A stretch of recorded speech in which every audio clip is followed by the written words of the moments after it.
as oportunidades também, né? Muito bem, nós vamos então hoje fazer um estudo, né? Lembrando que, mais uma vez... também fico morrendo de vergonha, não se preocupa não. O microfone sempre me intimida.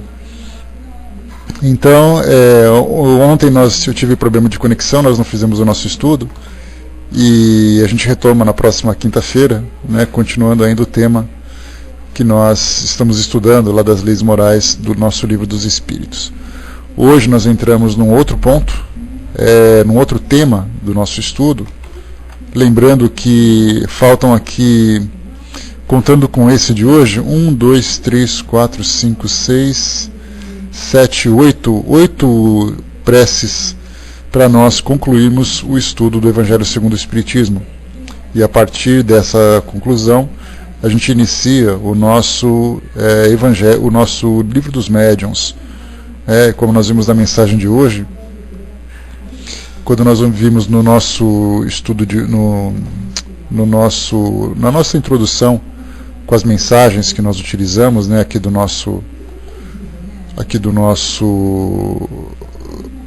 Momento Espírita. Legal, André. Aqui do nosso Momento Espírita, né, todos os dias nós enfrentamos um desafio. O desafio de acordar, o desafio de enfrentar nossa rotina, o desafio de superar as nossas tendências inferiores, o desafio dos próprios desafios, né? E esse estudo do Livro dos Médiuns vai ser para nós um desafio que nós estamos estudando bastante, né? Todos nós participando desse preparo, para fazermos um trabalho que seja muito proveitoso e muito instrutivo para todos nós. Lembrando que é a primeira vez que nós faremos esse trabalho, né? Esse estudo. Então a gente vem hoje, né, mais um dos nossos temas aqui de estudos. E então, o item 3, prece pelos sofredores que pedem preces. Eu queria iniciar, e quando se fala sofredores que pedem preces, Kardec aqui coloca para nós a introdução, um pequeno prefácio, e também 2 preces aqui, né? E dessas preces, ele lembra não apenas dos espíritos desencarnados, mas também dos espíritos encarnados. Lembrando que espíritos que pedem preces para enfrentar suas dificuldades, para enfrentar os seus desafios, para poder lidar com as dores que acabam acometendo a todos nós nas mais diversas experiências. E aqui então eu queria fazer a introdução do nosso trabalho, lendo aqui um item, um texto do nosso livro O Céu e o Inferno, lá na segunda parte dos exemplos, no capítulo 4, Espíritos Sofredores. O título é O Castigo, e aqui na introdução Kardec coloca para nós: exposição geral do estado dos culpados por ocasião da entrada no mundo dos espíritos, ditada à Sociedade Espírita de Paris em outubro de 1860. Lembrando que os espíritos sofredores no mundo espiritual se encontram naquela situação pelos mais diversos motivos, seja por culpa, seja por perda, seja por não encontrar, não satisfazer os desejos que acabam ali pedindo uma atitude, né, do próprio indivíduo. E nesse caso aqui, o que colocam para nós os espíritos é exatamente essa questão do castigo. E esse texto, ele é psicografado, é uma psicografia do espírito Georges, que algumas vezes trouxe para Kardec e para a sociedade mensagens com um cunho bastante sábio, né, com nível, uma característica bastante sábia, e várias oportunidades teve ali a chance de trazer uma instrução nas mais diversas áreas de ensinos morais dentro da doutrina espírita. E aqui então ele começa trazendo para nós uma das causas desses espíritos sofredores. E ele começa dizendo o seguinte para nós, né, uma breve introdução, uma visão geral daquilo que é visto no mundo espiritual por esses espíritos. Depois da morte, os espíritos endurecidos, egoístas e maus, são logo presas de uma dúvida cruel a respeito do seu destino, no presente e no futuro. Olham em torno de si, e nada veem que possa aproveitar ao exercício de sua maldade, o que os desespera, visto como o insulamento e a inércia são intoleráveis aos maus espíritos. Não elevam o olhar às moradas dos espíritos elevados, consideram o que os cerca e então, compreendendo o abatimento dos espíritos fracos e punidos, se agarrarão a eles como uma presa, utilizando-se da lembrança de suas faltas passadas, que eles põem continuamente em ação pelos seus gestos ridículos. Não lhes bastando esse motejo, atiram-se para a terra, quais abutres, famintos, procurando entre os homens uma alma que lhes dê fácil acesso,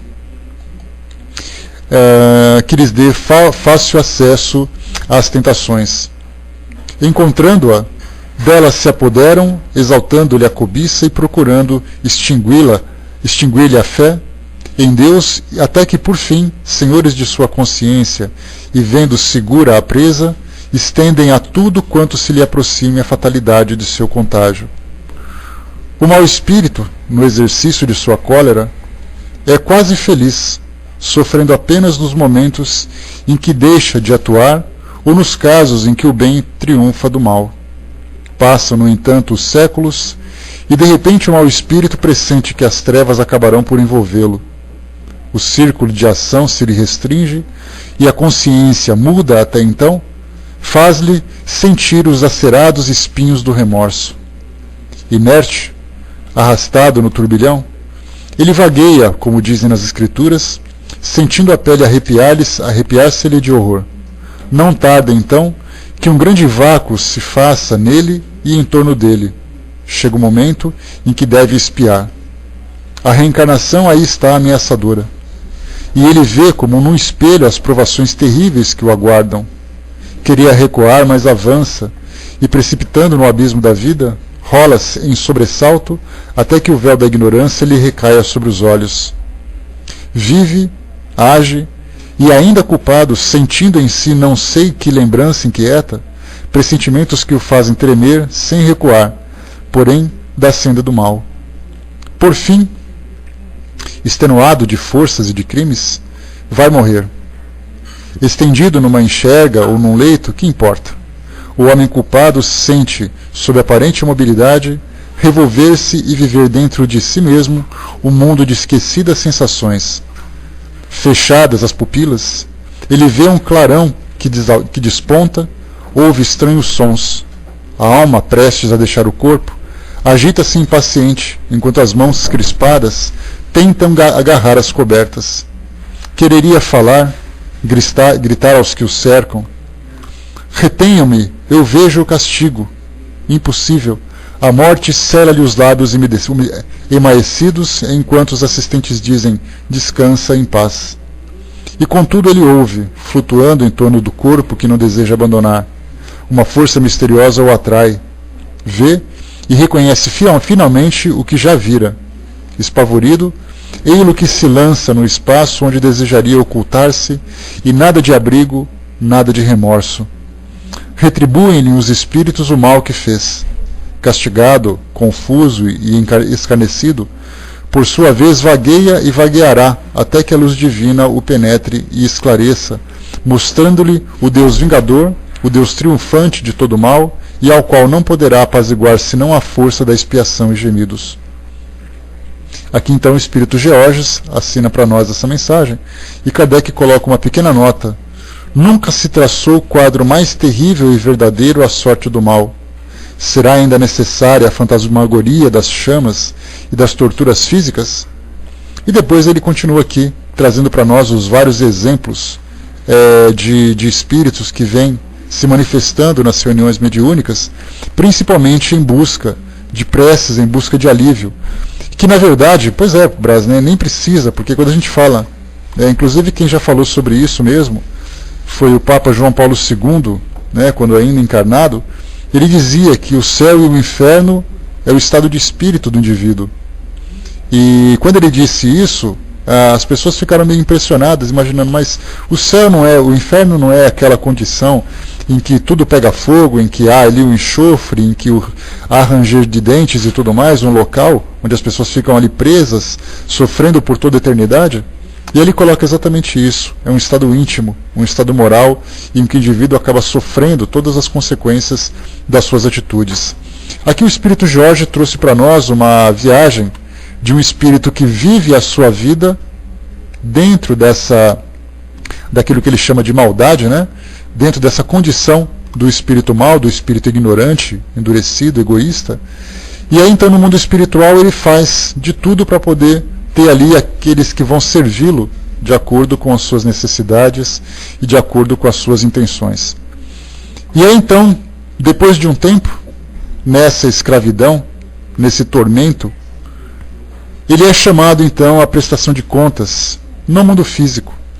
E nesse momento, quando ele pressente um momento chegando, a necessidade que ele tem de voltar ao mundo físico, ele começa então a sentir a consciência falando para ele que é a hora dele responder aquilo que ele fez até então.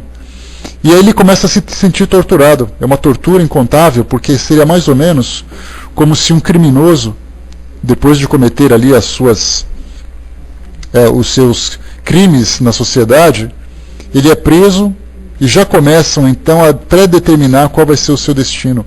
Que ele vai ser preso, que ele vai ser torturado, que ele vai ser castigado, que ele vai sofrer tudo aquilo que ele fez sofrer. E aí então ele é tomado por uma angústia, por uma culpa, por um desespero que ele não quer chegar, mas que inevitavelmente ele vai chegar.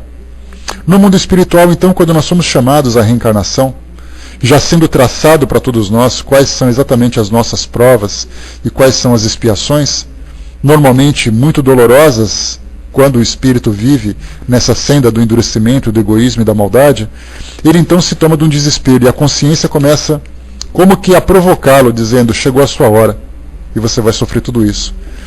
Aí então no mundo físico, ele passa por todas as suas dificuldades, necessitando, pedindo ali clemência, pedindo amparo, demonstrando arrependimento, mas que isso não vai mudar a sua trajetória, porque é uma trajetória de aprendizado.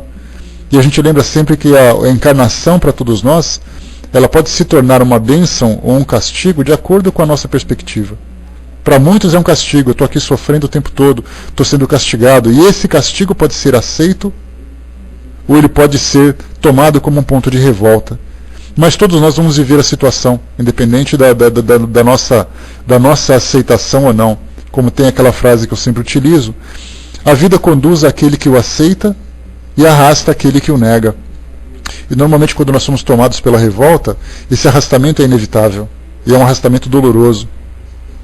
Enquanto que a aceitação, a resignação, a coragem, a esperança, o esclarecimento, a proposta de transformação é para nós um alívio, apesar dos desafios que nós temos que enfrentar. E aí então chega o momento em que nós vamos caminhando para os derradeiros momentos da nossa existência física, e aí vamos nos preparando para voltar para o mundo espiritual. E aí então, como foi colocado para nós aqui pelo Espírito Georges, ele nos lembra aqui que depois desse tempo todo, em que o espírito culpado sente naquele momento de voltar ao mundo espiritual, e dependendo da postura que ele teve durante a sua vida física, ele vai sofrer ainda as consequências no mundo espiritual, ele então começa a tomar esse desespero e ele diz assim, não, eu não quero, porque eu também vou sofrer lá. Me ajudem a não sofrer, me ajudem a superar isso tudo. Ou então alguns deles, depois de aprenderem realmente, na sua experiência física, aceitam essa nova experiência dolorosa. Ele diz assim, eu sei quais serão as consequências, mas eu estou disposto a cumpri-la porque eu já vislumbro horizontes diferentes. Eu sei que para chegar naquele destino mais elevado, mais puro, aquele destino divino a que todos nós somos destinados, nós precisamos primeiro soltar aquelas amarras dos erros do passado, dos equívocos do pretérito. E aí então, como foi colocado para nós, enquanto o espírito, naquele momento em que a sua consciência começa a trazer para ele a prévia do que ele vai enfrentar no mundo espiritual, as pessoas que não têm esse conhecimento do mundo espiritual, colocam-se do lado daquele corpo agora inerte que se encontra ali naquele processo de, digamos assim, de desligamento. Eles olham para aquele moribundo ou para aquele que já se encontra desencarnado, falecido, e dizem para ele, descanse em paz. E mal sabem que de descanso ele não vai ter nada. Até porque, independente da nossa condição de um espírito egoísta, ignorante, ou de um espírito trabalhador, de um espírito iluminado, o que nós menos teremos será exatamente o descanso. Porque o mundo espiritual exige de nós um trabalho, apresenta para nós um dinamismo, que é para sempre nos impulsionar para um crescimento, para uma elevação. Né? Então, quando se diz descanse em paz, a gente simplesmente imagina que a morte significa deitar num leito eterno e ficar ali para sempre. Mas nós nos esquecemos que quem se deita é o corpo, mas o espírito continua. Né? Pois é, né, Júnior? Mas sabe o que eu acho? Para muitos, Júnior, quando nós temos assim um impulso de produzirmos, de criarmos, de ajudarmos, de assistirmos as pessoas, essa ideia do descanse para sempre é algo assim, poxa vida, mas eu queria tanto continuar fazendo, é uma pena que eu não vou fazer. E no momento em que o espírito retorna no mundo espiritual e retoma a sua consciência, ele diz assim, peraí, mas eu não vou ficar descansando então? Poxa, que legal. Aí então ele se motiva mais ainda de continuar fazendo aquilo que ele tinha vontade de fazer. Então o espírito Georges trouxe para nós aqui uma trajetória de um espírito desencarnado, na senda do mal, depois ele reencarna como espírito, cheio de provas e cheio de expiações, e depois ele retorna para o mundo espiritual, trazendo as consequências negativas da sua vida. Então é uma trajetória de muito sofrimento, né? Algo que provoca em nós uma série de sentimentos, de expectativas, que cada um vai colher de acordo com a vivência que teve. O Brás colocou cuidar bem do cemitério da barriga, para ter uma boa morte, né? Pois é. Né? Xamã colocou para nós, bom dia, tudo que é desencarnado na minha família estava cheio de atribuições, né? Isso que é bom, né? Quando a gente tem essa lição de pessoas assim que estão sempre cheias de compromissos, cheias de atitudes, cheias de valores, né? Quando chega no mundo espiritual é recebido com louvor e ainda muito mais motivado a continuar fazendo aquilo que fez. Isso é que é o mais interessante, né? Minha avó era estava numa espécie de reformatório, então se aprendeu bem, ótimo ainda, né? Porque trabalhar, né, num local como esse é sempre muito gratificante quando se consegue semear aquele sentimento de paz e sentimento de esperança, né, para aquelas pessoas que se encontram ainda adoecidas, né? Isso é muito bom. E aí então, o que nós vimos nessa pequena passagem aqui de um espírito sofredor, mas pelas escolhas que fez, acaba depois tendo sempre a oportunidade de crescer. E aí então, quando nós falamos também de outros tipos de sofrimento, nós temos aqueles que são apegados ao mundo físico, que não são necessariamente maus, mas que focam a sua atenção ainda nos valores do mundo físico, nos prazeres, nas sensações, nas posições, nas conquistas, e no mundo espiritual distante daquilo que para ele é importante, o espírito acaba depois então sofrendo essa solidão, sofrendo esse afastamento, e tendo que rever todos os seus valores. Porque se ele achava importante ter, ele vai começar a aprender a achar importante ser. Se ele achava importante estar numa condição, ele vai ter que achar importante agora mudar o seu ponto de vista e se ver como alguém que é imortal, como alguém que é imaterial. E então, mas esse processo, a gente lembra sempre que, bom dia pessoal que chegou, a gente lembra sempre que esse processo é um processo muito longo, porque nós não mudamos de um dia para outro a nossa personalidade, não mudamos de um dia para outro os nossos valores. É uma transformação duradoura, é uma transformação lenta, e isso tudo porque nós ainda temos grande dificuldade de promover essa mudança. Porque a gente passa tanto tempo, se hoje, imaginemos assim, se hoje nós temos uma dificuldade de lidar com os nossos sentimentos com relação às pessoas com quem nós convivemos, porque nós somos apaixonados, porque nós temos atração, porque nós acreditamos que é de nossa posse, como no caso de relação de casais, de pais e filhos, e de pessoas de modo geral. Se hoje nós temos uma dificuldade enorme para lidar com essa situação, imaginemos nas nossas encarnações anteriores, lembrando sempre que as nossas vivências aqui no mundo físico sempre nos promovem um crescimento, né, que vai gradualmente nos elevando, né, bom dia Zé, que vai gradualmente nos elevando. Então a gente cresce um pouquinho hoje, cresce um pouquinho amanhã. Se hoje nós estamos na condição que estamos, fazendo uma avaliação íntima, cada um de nós pensando assim, qual a dificuldade que eu tenho, quais são as minhas imperfeições, o que eu preciso melhorar, Se hoje nós identificarmos quais são os pontos principais, mais falhos da nossa personalidade, a gente pode imaginar como nós éramos no passado. Se de lá para cá nós melhoramos um pouquinho. E imaginando ainda o que espera, né? O que nos espera nas próximas existências terrenas, para nos trazer um avanço nesse nosso progresso espiritual. Então é algo que demora muito. Se hoje nós estamos assim, a gente já se acha pessoas extremamente complicadas, cheias de problemas, etc. e tal, isso demorou muito tempo para a gente chegar nessa condição ainda tão pequena, essa condição ainda tão pobre em termos de valores espirituais. Então daqui para cá tem muita coisa ainda para se fazer. E isso vai demorar muito.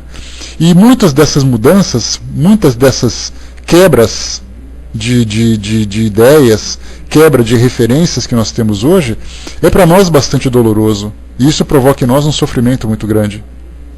E muitas dessas quebras, elas vêm de uma forma forçada. Porque nós queremos que as coisas sejam da forma como nós desejamos, mas nem sempre elas são. Então eu queria ter uma vida melhor, mas eu não consigo. Eu queria sentir uma coisa diferente, mas eu não consigo sentir ainda. E isso é sofrível para todos nós. Então, tanto para nós que estamos aqui, como no mundo espiritual, a diferença é apenas em termos de dimensão e intensidade desses sentimentos. Porque no mundo espiritual a intensidade é muito maior. O espírito, tendo ali a sua visão muito mais ampla, a sua visão muito mais clara da sua realidade, ele acaba vendo não apenas aquilo que ele sofre naquele momento, mas aquilo que ele sofreu também em tempos passados, porque a sua memória vai aflorando. Então a gente vive com muito mais intensidade os nossos sentimentos e as nossas lembranças. Daí então que o espírito no mundo espiritual sempre se manifesta pedindo para que essas dores sejam aliviadas.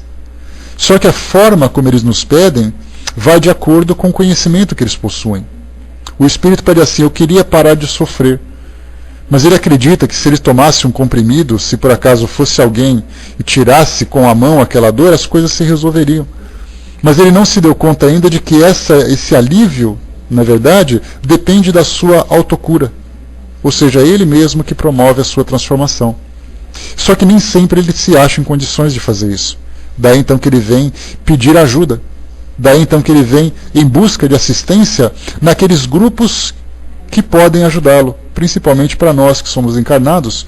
E esses espíritos são trazidos até esses grupos exatamente porque eles se assemelham muito mais conosco, pelo apego que eles têm ainda às sensações, ao mundo físico, aos interesses, do que do mundo espiritual. Alguém que chega para ele e diz assim no mundo espiritual: olha, você precisa melhorar, você precisa se transformar. Ele fala assim: eu sei, mas eu quero fazer diferente, eu quero voltar ao que eu tinha antes e tudo mais. Então coloca-o em contato com esses grupos de encarnados para dizer a mesma coisa que os espíritos estão dizendo. E o engraçado é que para nós é diferente.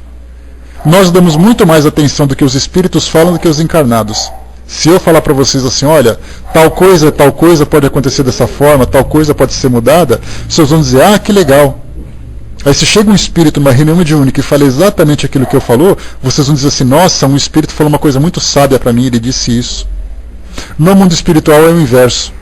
Quando chega um espírito lá que diz para ele assim: olha, muda a sua vida dessa ou dessa forma, ele vai dizer: ah, eu estou tentando e tudo mais. De repente chega numa reunião mediúnica, em contato com os encarnados, em contato com o ambiente, em contato com os fluidos, que para eles, esses espíritos, que para eles são muito mais intensos, muito mais reais, eles então ouvem com melhor intensidade. Daí então eles se tornam aptos a ouvir esses conselhos. A gente percebe a inversão das situações como é que elas são. E aí então os espíritos vêm: eu preciso de ajuda, eu preciso que vocês me tirem esse sofrimento, eu preciso que vocês me tirem desse local, porque muitos deles vêm com essa impressão: porque eu estou preso num local escuro, estou preso num local que cheira muito mal, estou preso nessa forma, olha meu corpo como é que ele está todo destruído, eu preciso de melhorar, preciso disso, aquilo, tudo. E a pergunta é: como é que nós podemos ajudá-los? Kardec então traz para nós aqui numa pequena introdução pelos espíritos que sofrem, pelos sofredores que pedem preces. É exatamente essa aqui é a proposta para todos nós. A Deise colocou: não é difícil aceitar que tudo é nossa responsabilidade e depende de nós a melhoria, mas muito mais difícil, Deise, do que aceitar que é nossa responsabilidade, é importante compreender que é a nossa responsabilidade. Porque a gente vive de um modo tão inconsequente no nosso mundo, e essa inconsequência faz que a gente distribua responsabilidades. Então o meu sofrimento, normalmente eu vou dizer que é culpa dos meus pais, que é culpa da sociedade, que é culpa das oportunidades que não vieram, que é culpa de Deus. Então a gente distribui, nunca é culpa nossa. Quando a gente chega no mundo espiritual, ou mesmo aqui no mundo físico, mas a gente começa a se esclarecer e entende que nós somos espíritos imortais, que nós temos livre-arbítrio. Não pedi para nascer, exatamente, Júnior. Até isso a gente ouve. Não pedi para vir no mundo, me colocaram porque eu não pedi, não queria estar aqui, etc e tal. Só que a gente se esquece que nós imploramos para estar aqui. Porque a nossa culpa era tão grande, o nosso sofrimento era tão grande que a gente implora para vir para cá. Mas então quando a gente começa a se esclarecer, peraí, eu sou um espírito igual a todos os espíritos, não sou melhor nem pior. Eu sou um espírito que tenho liberdade de tomar decisões, mas também eu tenho responsabilidades por todas as escolhas que eu fizer. Que tudo aquilo que eu faço hoje, pela lei de causa e efeito, vai me gerar uma consequência futura. E essa, quando a gente fala em causa e efeito, dá a impressão só de castigo, né? Aquilo que eu faço hoje eu vou sofrer amanhã. O bem que eu faço hoje eu vou colher amanhã também. E é a lei de causa e efeito. É a mesma lei, que ela é neutra, ela é implacável e ela é absoluta para todos nós. Aquilo que eu faço, eu sempre vou ter consequência. Se eu não faço nada, eu não vou ter nada de retorno. Então eu não tenho do que me queixar e nem de pedir também. Se eu faço alguma coisa equivocada, intencionalmente ou não, considerando-se ali os atenuantes e os agravantes, atenuantes é aquilo que eu faço sem querer, e embora eu tenha que responder por isso, eu recebo ali um pequeno alívio. Olha, eu sei que você errou, mas eu sei que você errou sem querer. Então vamos relevar a sua ignorância. E os agravantes, quando eu faço com conhecimento de causa, eu sei que isso é errado, mas eu não estou nem aí. Eu quero fazer assim mesmo. E aí então você faz com conhecimento de causa. Então a lei de causa e efeito para nós, ela é simplesmente neutra, porque o positivo também. Como disse Chico Xavier para nós, a caridade que você presta vai ser seu advogado onde quer que você esteja. O que significa isso? O bem que você promove para alguém, onde quer que você estiver, esse bem vai estar ali junto de você. Bom dia, Ju. E muito será cobrado daquele que muito sabe, exatamente. Então tudo isso significa lei de causa e efeito. Então a gente percebe que são uma série de conceitos que a gente vai absorvendo, de entender que nós somos independentes, somos fortes, somos ali filhos de uma inteligência suprema, todos nós ali temos oportunidades, que a nossa vida é uma vida de consequências e tudo mais. Quando a gente se esclarece a respeito desses conceitos, a gente começa então a entender e a tomar mais cuidado com relação àquilo que a gente fez. A Daisy colocou um pouco mais em cima que é difícil aceitar que tudo é nossa responsabilidade. É o esclarecimento que vai trazer para nós o entendimento dessas responsabilidades. Que aí então eu já não me queixo mais da vida, eu não me queixo mais das pessoas. Eu começo a me queixar de mim mesmo. Como é que você foi burro? Por que você não resistiu? Por que você não fez diferente? Aí a gente começa a se culpar. Aí já é um outro processo. Eu saio da ignorância e venho para a autoculpa, necessitando naturalmente como antídoto o auto-perdão. Então eu fico assim, eu não mereço isso, como eu sou miserável, eu mereço todo o castigo do mundo, eu sou a pior pessoa do mundo, por que eu não deixo de existir, por que Deus se compadece de mim e tudo mais. E ele sofre, sofre, sofre. E depois vem o outro processo, que é o processo do auto-perdão, de dizer assim, eu sei que eu errei, mas eu sei que eu tenho oportunidades de melhorar. Eu sei que eu não devia ter feito, mas eu fiz, mas agora eu quero fazer diferente. Eu sei que eu não estou sozinho, eu sei que Deus me ampara. Até que chega depois no último estágio, dele dizer assim, eu sei que sou filho de Deus. E eu sei que eu posso fazer todo o bem que eu quiser, que o mal já não existe em mim. Vai com Deus, Ossirfal. Que o mal já não existe em mim. E aí então a gente começa a pegar, e aí então a gente começa a perceber, nesse nosso processo de evolução, que nós passamos por etapas. Hoje nós estamos no processo de autoculpa, porque nós crescemos um pouco mais nessa nossa linha evolutiva. A gente já sabe que as coisas não acontecem por acaso, mas quando a gente fala do mundo, Daisy, voltando para aquele seu raciocínio inicial, quando a gente fala de nós, de responsabilidade, nós estamos falando de nós quem exatamente? nós que estudamos doutrinas e filosofias que nos trazem esse esclarecimento, ou nós falamos do planeta, das bilhões de pessoas que estão espalhadas em todos os lugares, que sequer imaginam o que as espera no mundo espiritual? Nós somos uma porcentagem mínima que nos preocupamos em estudar essas questões filosóficas. E eu não falo dos espíritas. Eu falo daqueles que buscam realmente esses aprendizados espirituais, que são os aprendizados verdadeiros, naturalmente. A gente lembra que, nossa, a doutrina espírita é a superior a todas, a melhor de todas. Não. Ela nos traz um outro ponto de vista, muito mais prático, muito mais real, mas não significa necessariamente que nós tenhamos capacidade de alcançar.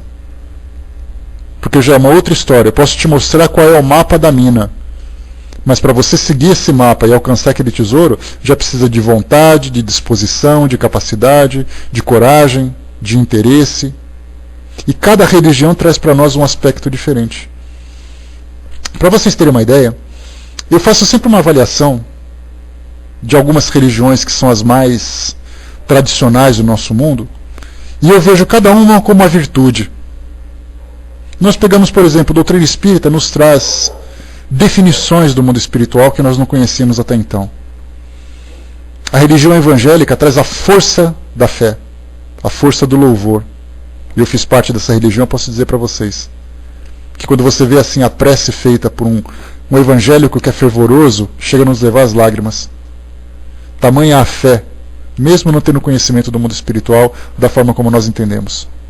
Quando você fala, por exemplo, dos muçulmanos, religião que impõe disciplina, uma disciplina que nós não temos, uma rigidez nos seus valores, nas suas práticas, que nós normalmente não valorizamos.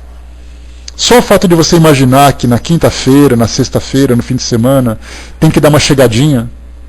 Lá no centro espírita a gente fala, ai Deus, tem que chegar lá.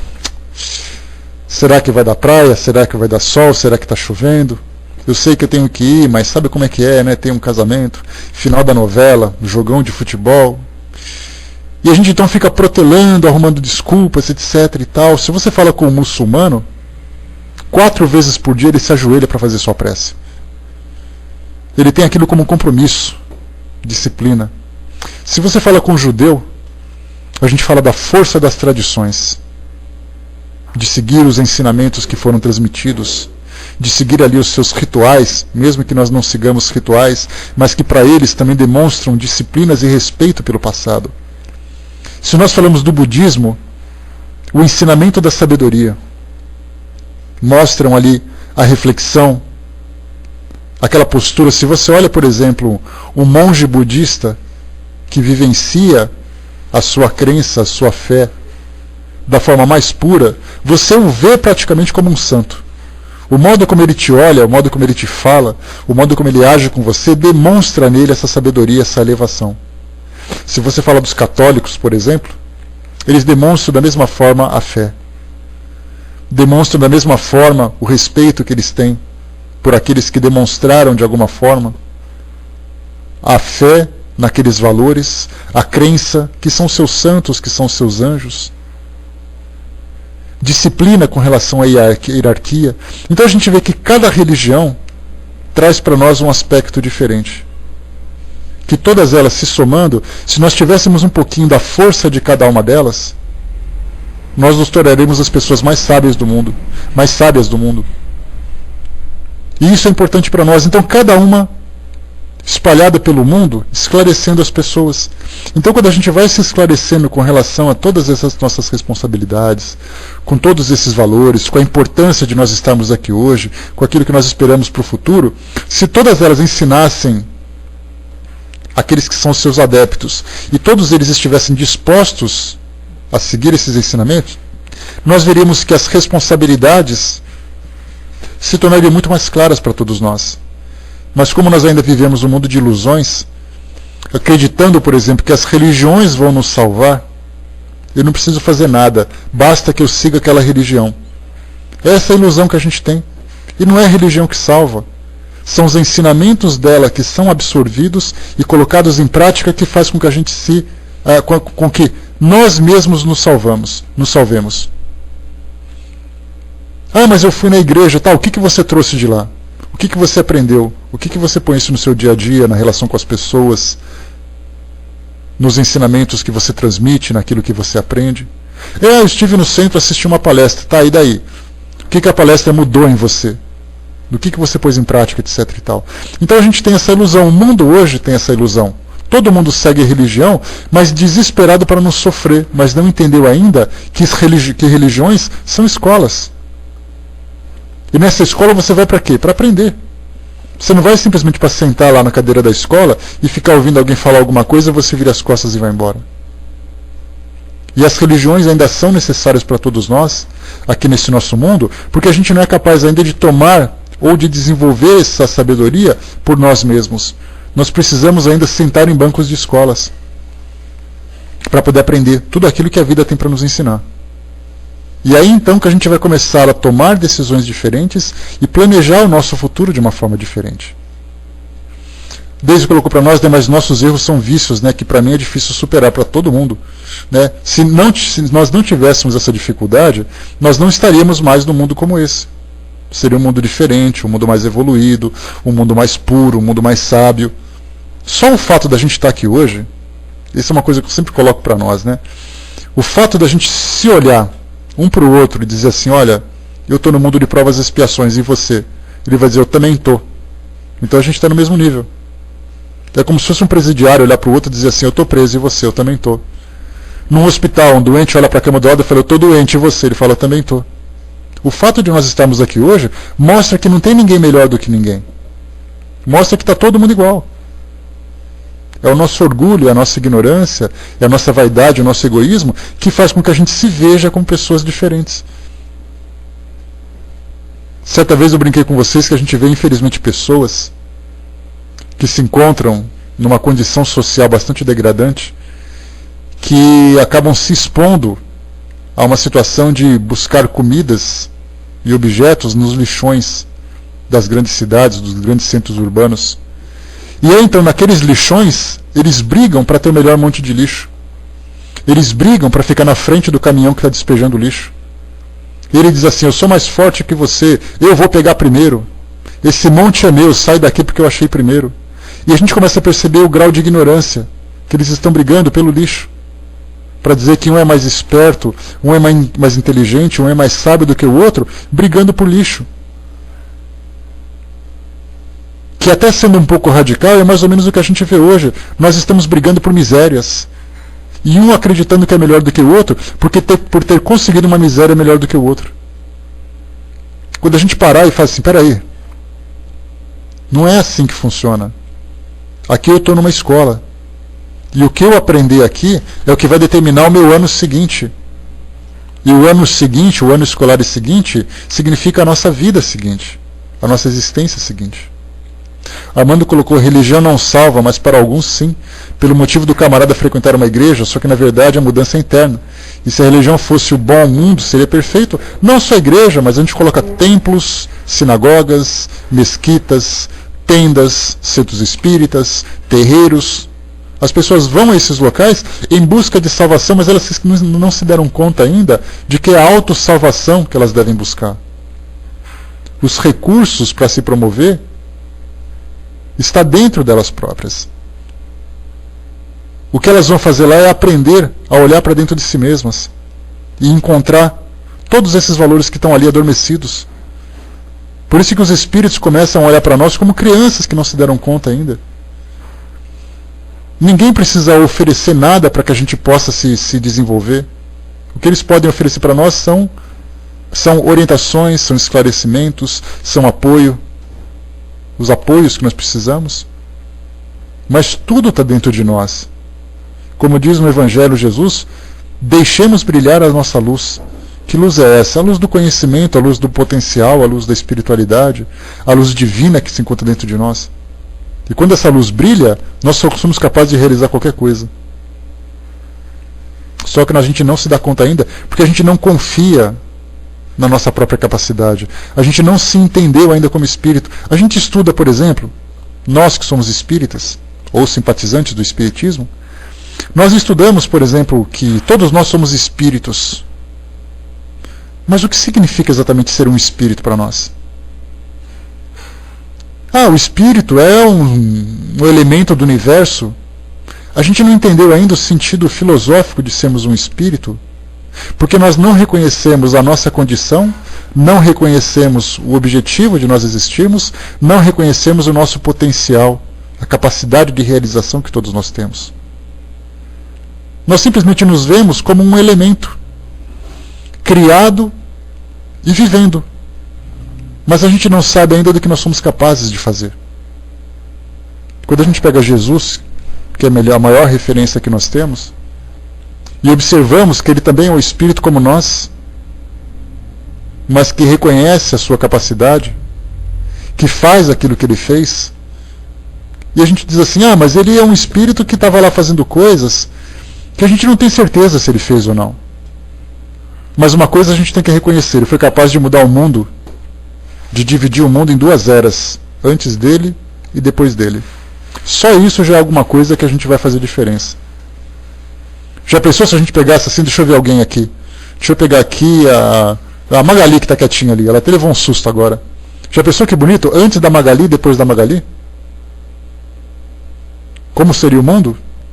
Se alguém fosse capaz, vai com Deus então, Luísa. Até mais. Já pensou? Alguém que é capaz de mudar a era antes e depois dele? Assim funciona o nosso mundo. Nós ainda não conseguimos criar tanto. Jesus conseguiu. Nós temos um calendário que parte do dia que ele nasceu e antes dele nascer. Os ensinamentos que se tinha antes dele e depois dele. As realizações que fizeram antes e as realizações que fizeram e que continuam fazendo em nome dele. 2000 anos depois a gente continua falando daquele cara. Porque ele fez, porque ele aconteceu, porque ele ensinou. Quem que nós éramos há 2000 anos? Sabe-se Deus. A gente devia ser alguém comum, alguém qualquer, alguém vivendo a vida ali no seu mundinho pequeno, com seus pequenos interesses e coisa e tal. E ele é como nós. A diferença é que ele se reconhece em todo o seu potencial, em toda a sua pureza. Enquanto que nós estamos aprendendo a ser. Então nós ainda não conseguimos perceber, né, algum escravinho, algum balconista, algum agricultor, algum José, alguma Maria por aí espalhado pelo mundo. Então quando a gente reconhecer essa nossa força, esse nosso potencial, a nossa vida vai ser diferente. Mas ainda não reconhecemos. Por isso que eu falo, nós que somos espíritas, ainda não somos, embora sejamos, e estudemos sobre tudo isso, nós não conseguimos ainda absorver o real significado de ser aquilo que nós somos. Todo mundo fala assim, porque eu sou um espírito imortal. Será que a gente faz ideia do que é ser um espírito imortal? A gente não consegue nem ter ideia do que é ser imortal, do que significa a imortalidade, de você viver para sempre. A gente sequer sabe o que significa isso. A gente sequer entende qual é a essência de que nós somos feitos. A gente usa aquele discurso, né, dos pensadores, penso, logo existo. Que coisa bonita. Pensa, logo existe. O que significa o existir para nós? O existir para nós significa acordar de manhã, escovar meus dentes, tomar o café da manhã, vir para o trabalho, voltar para o trabalho, dormir, passear no shopping, fazer isso, fazer aquilo. Isso é existir para nós. O existir se resume na rotina. Não significa no produzir. É a história da formiguinha que nós já colocamos, lembra? A formiguinha anda em cima da folha dela e diz assim, eu sou dono do mundo. E a folha está no ramo, o ramo está na árvore, a árvore está na floresta, a floresta está no continente, o continente está no planeta, o planeta está no sistema, e o sistema está na galáxia, a galáxia no universo. E a formiguinha se acha dono do mundo porque ela toma conta daquela folha. Eu sou melhor do que vocês, porque eu tenho e vocês não têm. Eu, um qualquer no mundo de provas e expiações, num planetinha que mal foi mapeado ainda na galáxia, mal sabemos onde ele se encontra, com galáxias e mais galáxias, e eu acho que eu sou melhor em alguma coisa. Essa é a nossa pretensão. Por isso que nós, vivendo nessa ilusão, nessa nossa ignorância, nesse nosso egoísmo, a gente não se dá conta ainda da grandeza da nossa existência. E daí então que todo esse sofrimento que a gente vive. Aí está evidenciado o egoísmo. Exatamente, Mochis. Bom dia, meu amigo. É essa ignorância que nos coloca nessa condição. Daisy colocou, fiquei pensando que ainda somos rebeldes, por isso nos demoramos nessa nossa reforma íntima. Queremos fazer valer o nosso ponto de vista, nossos desejos, por nós não reconhecermos ainda a grandeza da nossa existência. A gente acha que a nossa presença significa assim, deixa eu pegar. Coloca uma criança numa loja de doce. Ela vai guardar doce na blusa, embaixo do braço, segurando com os joelhos, dentro da calça, dentro da blusa. Ela vai pegar doce desesperadamente, porque ela acha que a vida dela se resume em pegar aqueles doces, porque senão ela nunca mais vai ter. Nós somos assim. Coloca a Vaninha, por exemplo, numa loja de chocolate, Magali. Você vai ver o que acontece. A gente acha que a nossa vida se resume naquele momento. Por isso que eu falo, a gente não se dá conta da nossa imortalidade. Somos imortais, a gente tem uma trajetória infinita para seguir, a gente está preocupado com aquele momento na loja de doce. A gente está preocupado com aquela fechada no trânsito. A gente está preocupado em brigar pelo controle remoto. E nós somos espíritos imortais. A gente vê como a nossa mente ainda se encontra muito fechada no nosso dia a dia. Por isso a gente precisa expandir muito a nossa visão. E quando os espíritos vêm dizer para nós, nós somos espíritos imortais, nós temos ali infinitas oportunidades de crescimento, podemos fazer isso, podemos fazer aquilo, a gente não se dá conta, eles insistem, e a gente continua preso ainda no nosso mundinho de faz de conta. Grande abraço, meu amigo. Como a Beth colocou, nós apegamos em coisas pequenas, atrasando nossa caminhada evolutiva. Mais ou menos, Beth, você colocou isso daí, me veio uma imagem na cabeça agora. Aquela história assim de o papai e a mamãe pegar a criança pela mão e dizendo assim, vem cá que eu vou te levar para um lugar que você vai ficar uma pessoa muito melhor. E a criança vai andando assim, tropeçando em coisinha no chão, e ela fica parando o tempo todo para pegar. Deixa eu pegar aquela formiguinha, deixa eu pegar aquele docinho, deixa eu pegar aquela pedrinha, e o pai vem, meu filho, que você precisa caminhar. Calma que eu vou pegar ali atrás. E a gente fica atrasando, pegando coisas pequenas no chão, se esquecendo de olhar para frente, para o horizonte que espera. Para aquele horizonte que nos espera. Então a gente sempre procura se distrair. Na verdade a gente se distrai com esses prazeres, com essas sensações que a gente acha tão importante, e a gente não se dá conta do foco principal. Qual é o nosso destino, qual é o nosso objetivo. Vou ler para vocês aqui uma mensagem, para a gente poder aqui conhecer um pouquinho um texto bacana de Emmanuel, através do Chico, que ele diz assim, o título é Aos Espíritos Angustiados. Ele responde o seguinte, ele diz assim, meu prezado irmão, que me ouça o Altíssimo, a cujo coração augusto e resplandecente, em o qual se contém todas as vicissitudes do cosmos, envio por ti a minha súplica fraternal. Para cá das fronteiras da terra, pessoal, presta atenção aqui nesse texto que ele é bem interessante, não se distraiam com esses, viu crianças, não se distraiam com esses detalhes, para vocês prestarem atenção aqui na mensagem, que ela é muito interessante. Todo mundo olhando para frente, todo mundo com a mão em cima da carteira, vamos lá. Para cá das fronteiras da terra, os espíritos despojados das impressões carnais, como que se despersonalizam, identificados nas essências sublimes do amor fraterno, laço sacrossanto que une todos os mundos e todas as almas. É por esse motivo que nos qualificamos de irmãos. De fato, todos o somos, sob as vistas amoráveis do magnânimo Pai Celestial, já que nos ligam as mesmas aspirações ao perfeito, palpitando em nossos corações a mesma partícula divina, que nos faz brilhar as almas do mais forte de todos os anseios, o de união ao Criador. Até a mim chegou o apelo do teu coração dolorido, e se eu pudesse, arrancaria de ti as penosas impressões psíquicas, como se extirpa uma chaga. Todavia, Jesus é o médico de todas as almas e sabe qual é o tratamento que lhes convém. Mas em razão do nosso livre-arbítrio, somos senhores do nosso próprio destino. Depois de Deus, ente supremo, absoluta majestade do universo, nada há para os espíritos tão sagrado como o livre-arbítrio. Daí a necessidade da iniciativa de cada individualidade, a bem da sua própria evolução. Afastar as possibilidades da autoeducação seria eliminar o progresso, seria despojar o ser de um dos seus mais divinos atributos, que é a liberdade, da realidade desse acerto, ressalta a ineficácia dos recursos da taumaturga, para a cura integral de uma alma enferma e abatida. É a própria alma que compete, em meio às lutas ásperas e dos cruciantes amargores, nos quais está o preço de sua redenção, quando denotadamente suportadas, concatenar as suas energias latentes e as suas forças desaproveitadas para estabelecer o controle da sua existência temporária, corrigindo defeitos, dominando inclinações nocivas, envidando esforços para que a sua vontade se fortaleça, seu sentimento se eleve, sua mente se clarifique, integrando-se a ela, assim, na harmonia dos seres e das coisas. Uma doutrina religiosa ou um bom alvitre são elementos de cura, mas não são a própria cura.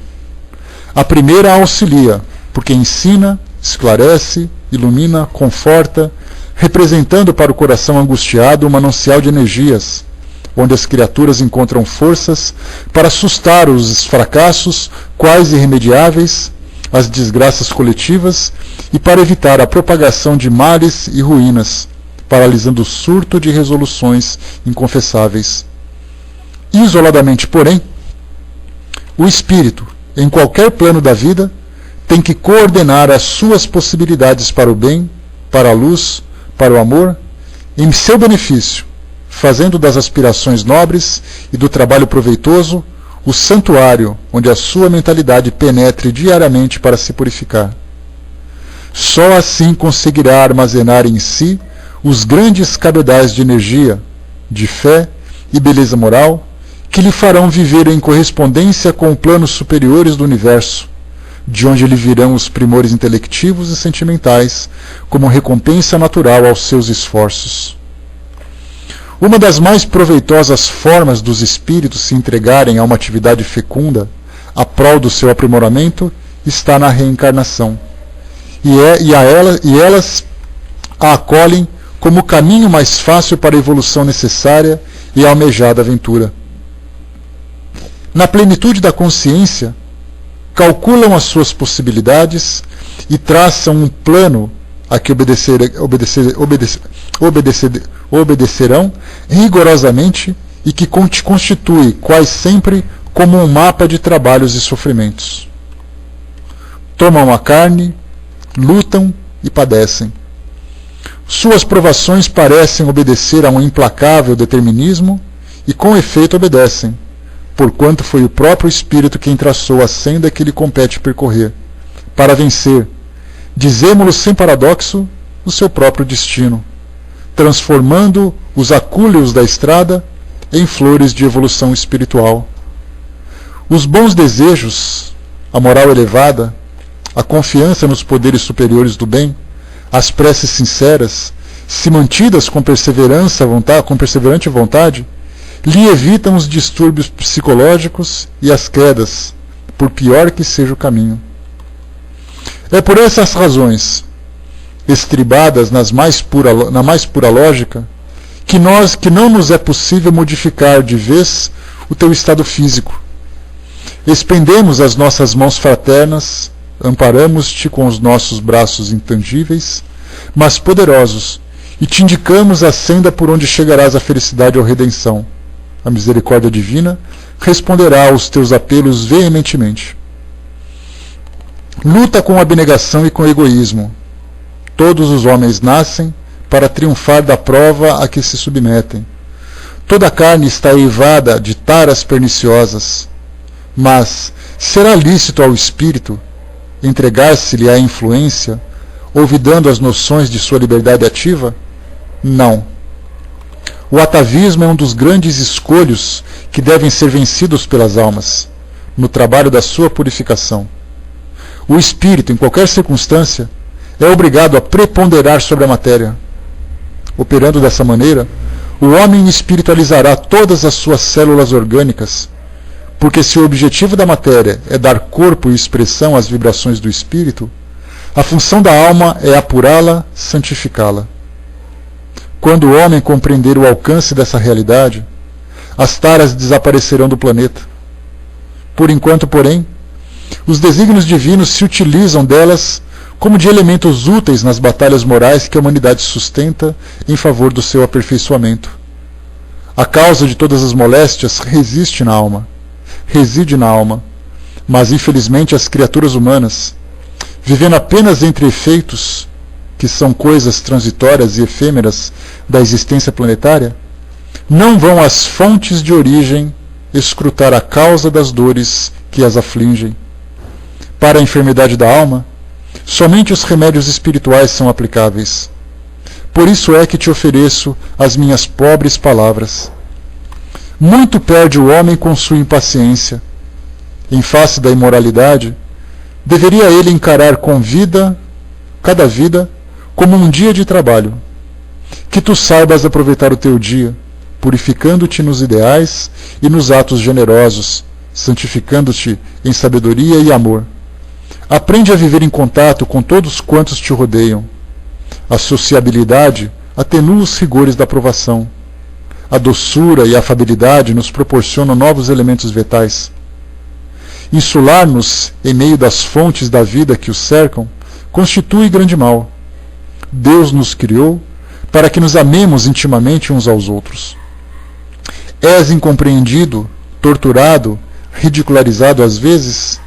Sirva isso ao teu progresso moral. Adapta-te às formas de expressão dos que te não compreendem ainda e faze-lhes o bem que puderes. Toda alma deve ser um foco atraente de virtudes. O maior mérito de um espírito resiste nas boas ações que levou a efeito em prol dos outros. No sacrifício está o segredo da aventura espiritual. E nos instantes amargos de ríspidas provas, refugia-te no templo augusto das preces fervorosas e veementes.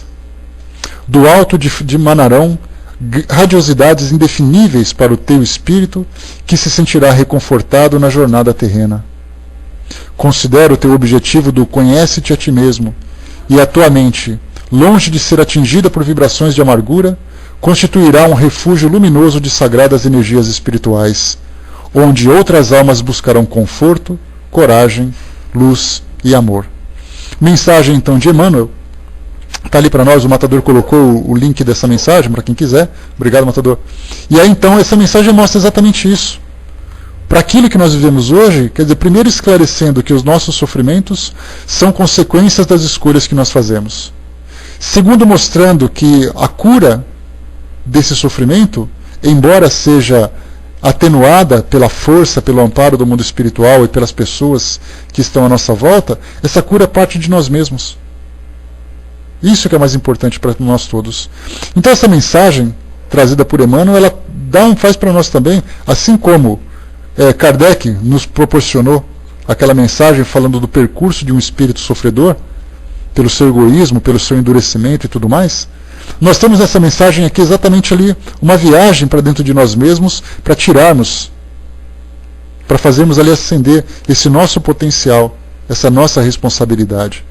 E o mais interessante, comentei com vocês já numa outra oportunidade, que uma colega nossa que chegou a frequentar nossa sala há muito tempo, já há alguns bons anos, ela passava por uma dificuldade muito grande. E por acaso o estudo que a gente estava fazendo falava exatamente desse problema que ela enfrentava. De um modo bem genérico, naturalmente, mas ela dava uma pincelada assim nas dificuldades de causa e efeito e coisa e tal. E ela falava assim para mim: eu estou detestando a doutrina espírita. E eu perguntei: mas por quê? Porque ela mostrou que eu que sou culpada de tudo. Mais ou menos com essas palavras. Porque era mais interessante achar que o mundo era culpado, não eu. E agora ela está me abrindo os olhos para uma coisa que eu não queria ver. E como diz Einstein para nós, uma mente que se expande jamais retorna à sua condição inicial. Ou seja, aquilo que nós aprendemos de dizermos assim: olha, nós somos imortais, nós temos potencial, nós temos liberdade e nós temos responsabilidades. Depois que nós aprendemos,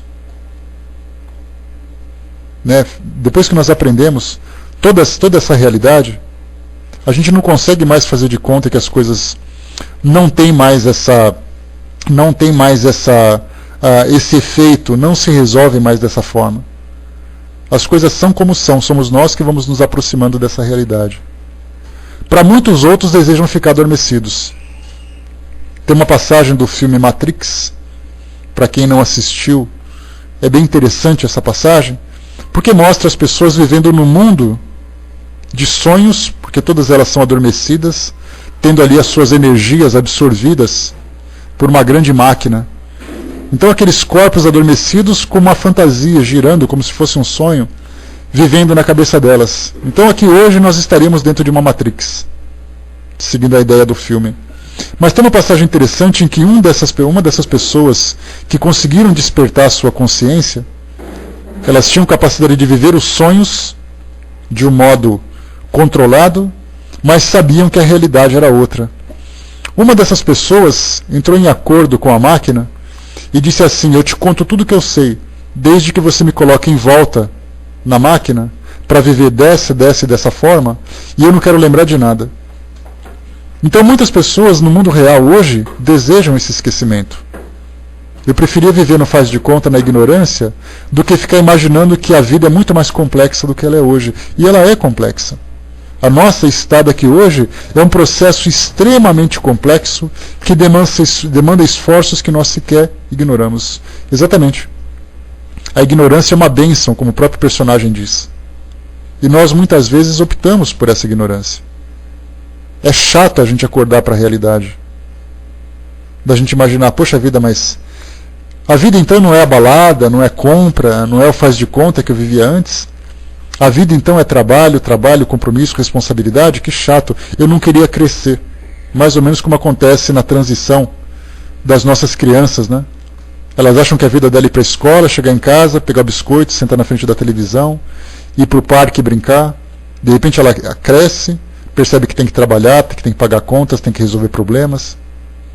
A gente olha para as crianças e fala assim: santa ignorância. Que beleza viver nesse mundo de faz de conta. Porque a realidade nossa é muito dura. Pois é, mas ela vai, né, André? Esse que é o pior. O importante é que ela cresça bem. Esse que é o mais importante. E exatamente, Deise, essa adolescência, essa fase de transição que os adolescentes ficam se perguntando: quem sou eu? Onde eu estou? Qual é o meu destino? Qual é a minha origem e tudo mais? É uma fase extremamente complexa. Mas se elas são bem direcionadas, se esses adolescentes são bem direcionados desde a infância, entendendo a realidade, entendendo que são responsáveis, entendendo que têm compromissos e tudo mais, passam por essa fase com muita maturidade e muita naturalidade também.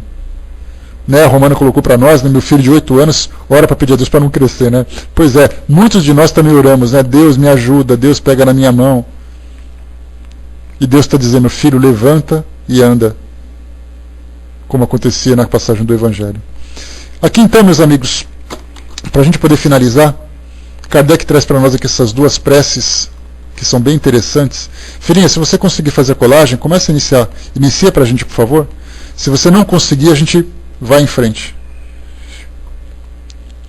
Então começa aqui para nós o item 64 do Evangelho segundo o Espiritismo, lá do nosso capítulo Coletânea de Preces Espíritas, 64, isso.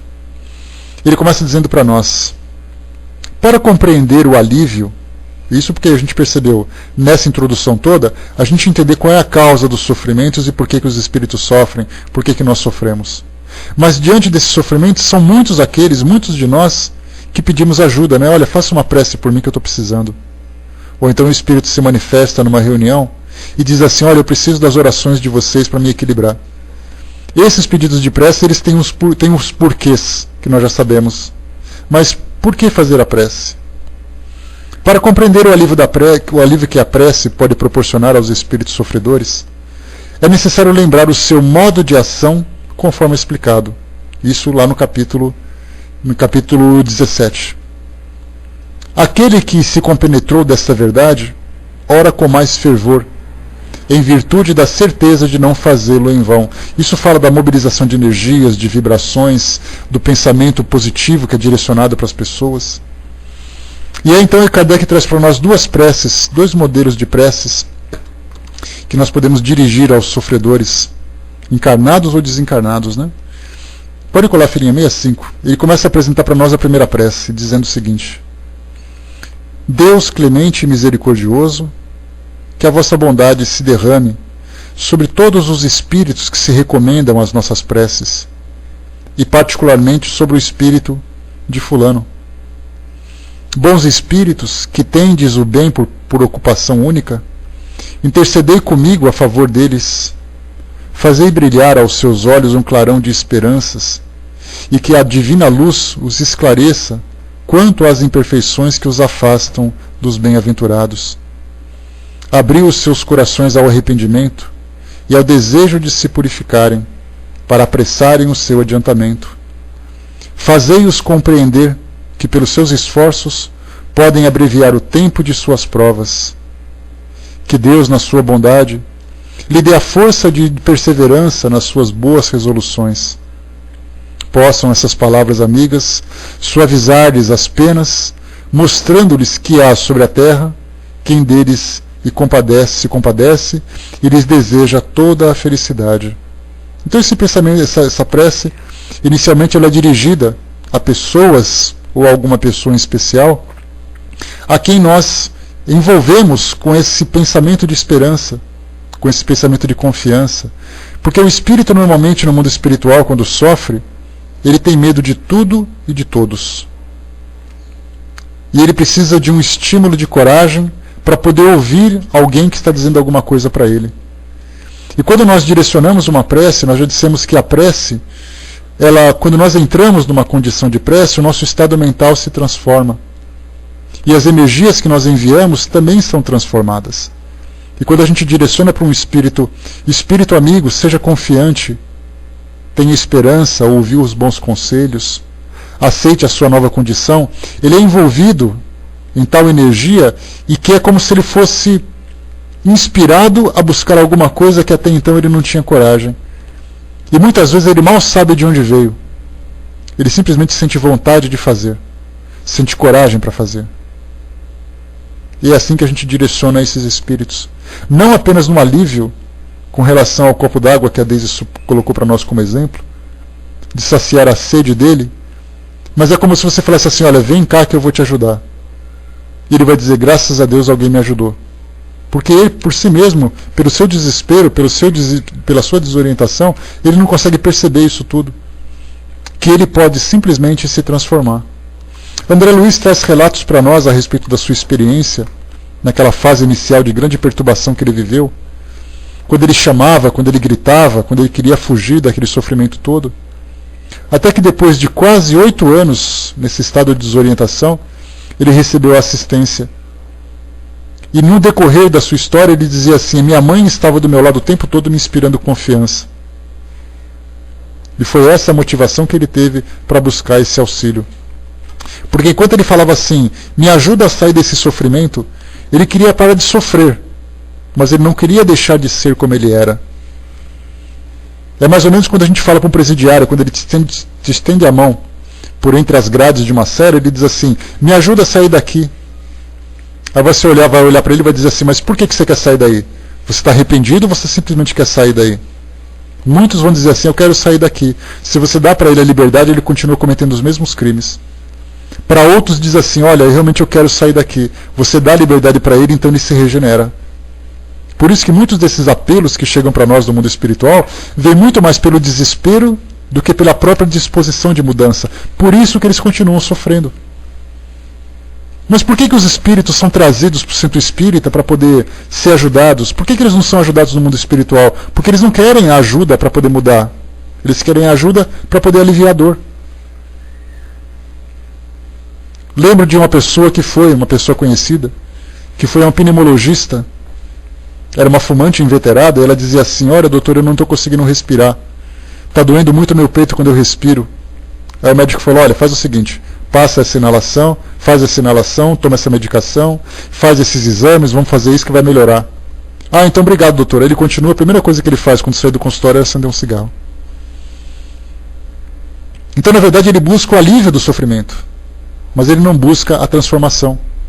Ele não foi lá para deixar de fumar, ele foi lá para deixar do seu alívio. A mesma coisa de alguém que vai num gastroenterologista. Doutor, estou com uma dor de estômago, então para de comer o que você está comendo. Ele quer tomar o remédio, mas quer continuar comendo fritura, gordura, o doce, etc. e tal.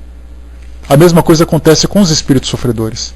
E então essas nossas preces, essas nossas orações, vão dar a eles coragem para se transformar e buscar dentro de si mesmo a própria cura. Porque eles não se dão conta. Eles vão dizer o seguinte, assim, olha, é mais ou menos o que acontece com um psicólogo, né?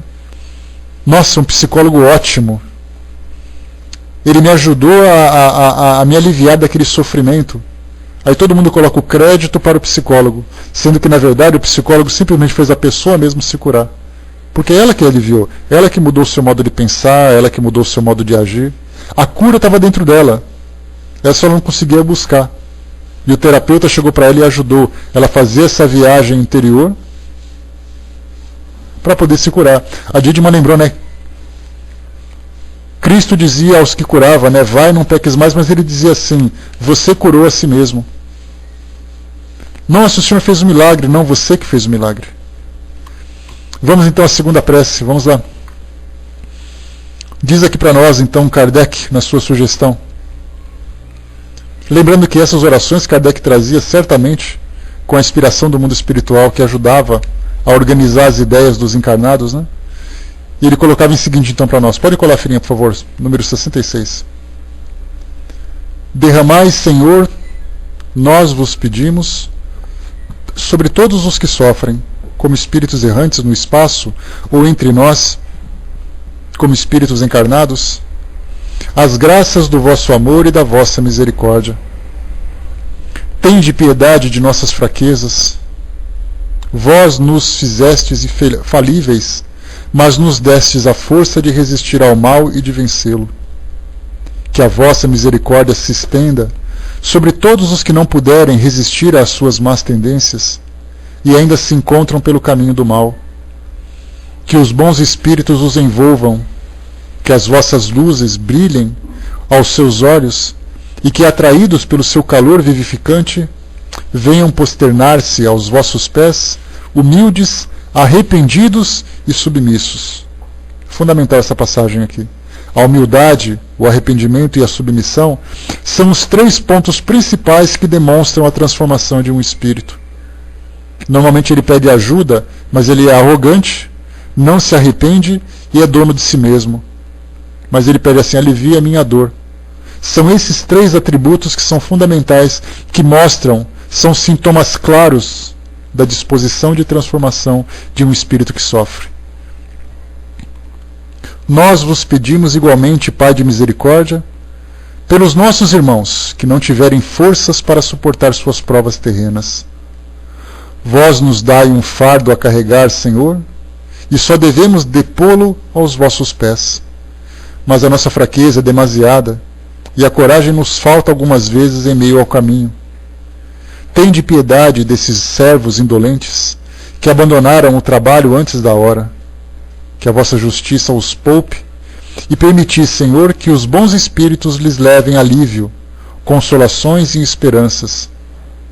A perspectiva do perdão fortalece as almas. Abria, Senhor, para os culpados que se desesperam, e sustentados por essa esperança, eles encontrarão forças na própria intensidade de suas faltas e de seus sofrimentos para resgatarem o seu passado e predisporem a conquista do futuro. 3 outros valores importantes que colocam para nós aqui. Alívio, consolação e esperança.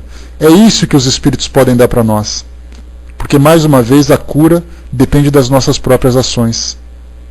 E aqui depois no final, sustentados por essa esperança, encontrarão forças na própria intensidade de suas faltas e de seus sofrimentos para resgatarem o seu passado e se disporem à conquista do futuro.